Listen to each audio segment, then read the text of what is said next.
The NBA Finals are set, but before we get to that, we got to break down the Eastern and Western Conference matchups and see how these teams got there in the first place. First off, in the Eastern Conference, the 3-seed Knicks had the 4-seed Cavaliers at home, and it started off competitive and things was going well for Cleveland. Donovan Mitchell was heating up and Evan Mobley had played a good first half. They went into halftime with the momentum swaying in a direction and on top of the lead.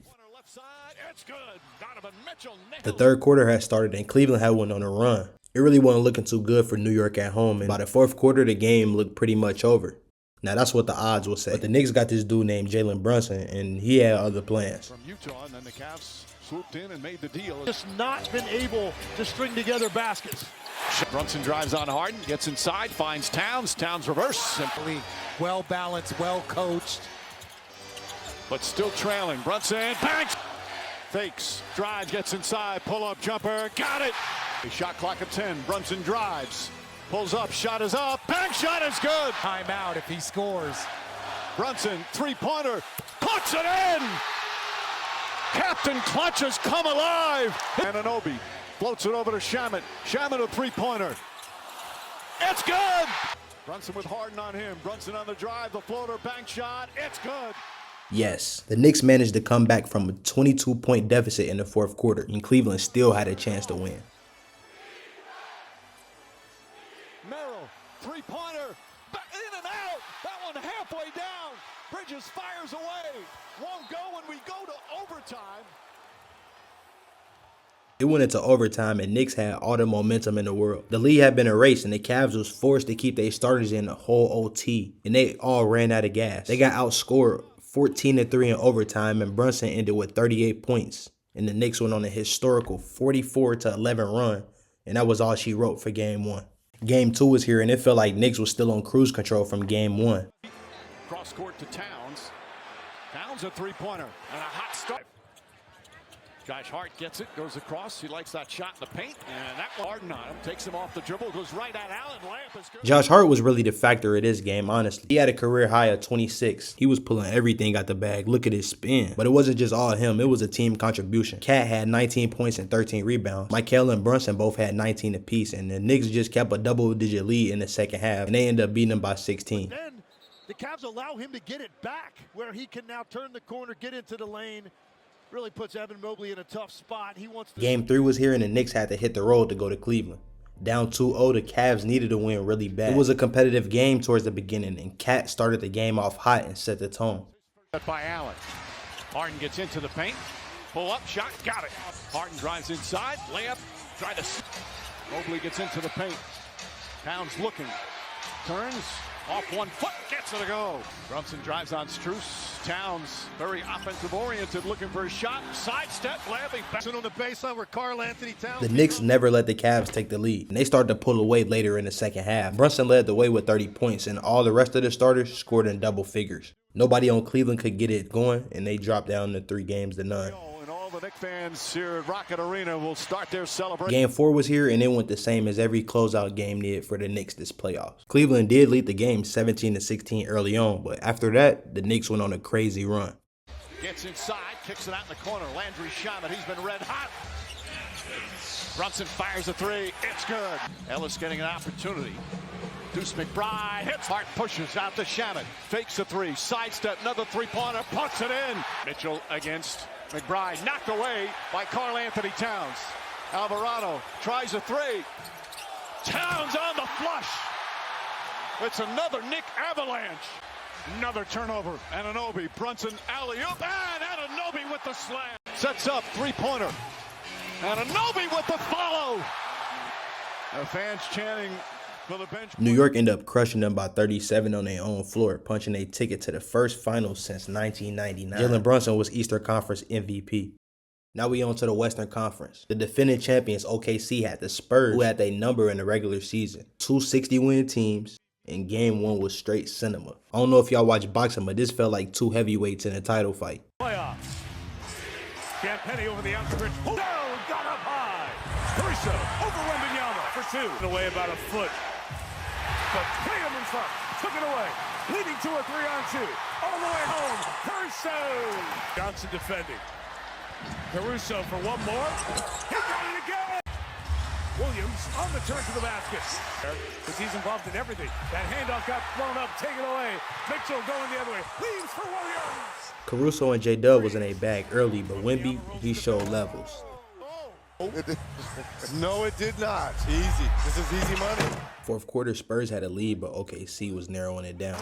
GA from the top, pitches it out. Caruso for three, and It was down to the wire, and Wemby had a chance to put him up too. Wembanyama turns, spins, shoots, and hits. Then it was Shea's turn. With 4 left, SGA to the basket, lays it up. Chet came up clutch to take it to OT. Wemby puts up Gets the space. Great timing right there by OT, Chet. and they were still going punch for punch. Shot a pass. Attacks SGA. And throws it. 1 minute. Gilgeous-Alexander gets inside. And this is the moment where you're watching greatness. Spurs got numbers. Holmgren now behind the play. 5 on 4. Wemby Feet from your 7'4" center. Nothing but cash money. There is something about that spot. That's the same. That shot right there took us to second overtime, and Wemby was still relentless. Wembanyama, 45, and he's still going strong. Harper's guarded by Williams. Caruso. Wemby beat him inside, threw it down. OKC had no answer. Lobbing. Wembanyama! He's unbelievable. He went for 41 points and 22 rebounds to take OKC down at home. Game 2 and OKC seemed to punch back from the Game 1 loss. The Thunder bench outscored San Antonio's 57-25, and Shea had an efficient 30. But the game was still competitive, and we got some moments like these. Holmgren, will he take it? He pulls 3. Hartenstein had a body on him. SGA got inside. Joe, he's got more attention. Oh my goodness! This got to be a top 5 dunker this year. SGA was hitting tough shots all game. Getting inside, no Wemby. To the basket. Gilgeous-Alexander on the attack. Pulls back and hits. SGA had to tell McCain, like, hold on, I do this. Stop on the dime, pull up. Everybody calm down. Calm the you-know-what down. The MVP. Game 3 was in San Antonio, and the Spurs came out the gate storming. OKC went down by as much as 15 in the first quarter. Castle back the other way. Wembanyama and Dort down. Vassell a triple. OKC showed championship DNA. Mitchell turns the corner. Defenders scoreless in the first quarter. Holmgren, the Thunder are down 2. Steps back for his first points. And for the to take a 1-point edge. Williams open again. Williams, 3. Jared McCain dropped 24 off the bench. The Oklahoma City bench scored 76 points. Any team that can do that is going to have an advantage. Wemby cut to the open spot with the double. Ball moves to Williams. Hit the cornet and the 3. Game 4 in OKC came out flat, and Wemby came out playing on an MVP level on both sides of the ball. The defense, Holmgren to the basket. Wemby blocked him. Vassell, Wembanyama, I think he's going to go. From midcourt. By the end of the third quarter, it was out of reach. Castle leaving for Wembanyama. Game 5 was back in OKC, and the Thunder led most of the game. Jared McCain had his first playoff start, and he posted 20 points. Alex Caruso gave him an efficient 22 off the bench, too. SGA really led the way with 32 and 9 assists. Step back triple. Fans got to look at it. Saw the arms tangled. Wanted to call it. McCain. Why would Philly let this go? It seemed like OKC just overwhelmed the Spurs at home. Game 6 was here, and it was a do-or-die game for the Spurs. The season was on the line, and they played like it. Disrupt the flow this young team had last game. Wembanyama says, I don't need anything here. We'll go one-on-one. Holmgren's waiting. Wemby's turning. Of course, they were invited back for 6. Wembanyama, a 3. So you see he's playing in 3-minute bursts. Wembanyama is just 1. Finding fellow rookie Bryant. Around it goes to Wembanyama. Works his way. MVP. Wembanyama for another 3. That's it.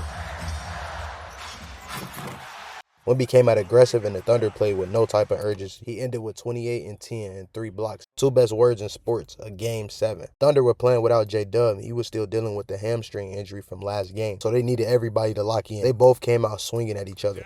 Over Vassell. See, he's going to be able to get that shot anytime he wants because of his length versus Vassell. Good hit by Castle right. Goes to the basket. Holmgren waiting. Down. Wemby pulling from three. A player back. Shows us Alexander. And hit the ground. Back inside further. But you're playing into their hands. 1-on-5. Yep. Gets it back. Late in the shot clock, Wembanyama.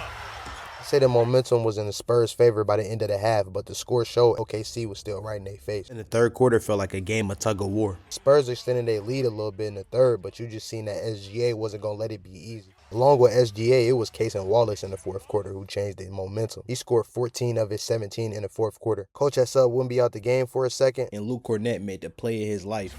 The steal by Hartenstein. He believes he has to watch. Watching it on TV, you could tell that took the air out the building. No exaggeration, one of the clutchest blocks you will ever see. You could tell by his teammates' reaction how important it was. It changed the whole momentum for the Spurs. San Antonio would go on to ice the game, and they dethroned OKC, punching a ticket to the NBA Finals, being one of the youngest teams to do so. A lot of raw emotion from Wemby. But hey, look, I get it. Last year he was fighting blood clots. So who's the public to say he's too emotional? You never know what it took for somebody to get to that moment. He would go on to win the Western Conference MVP. The Knicks have won 11 straight, and the Spurs just took out the defending champions. So I know we're going to get some classics in this finals. Right now, I'm leaning towards New York because of their experience. They got Mikal Bridges, who's already been there, and OG Anunoby. But the Spurs don't care about none of that. They trying to start the dynasty again right now. I do think they're going to figure each other out after 2 games. If I had to guess, I would say this is going to go to 7. And if I'm going with my gut, I'm going to have to say New York in 7. I can see it going both ways, though. Let me know what y'all think.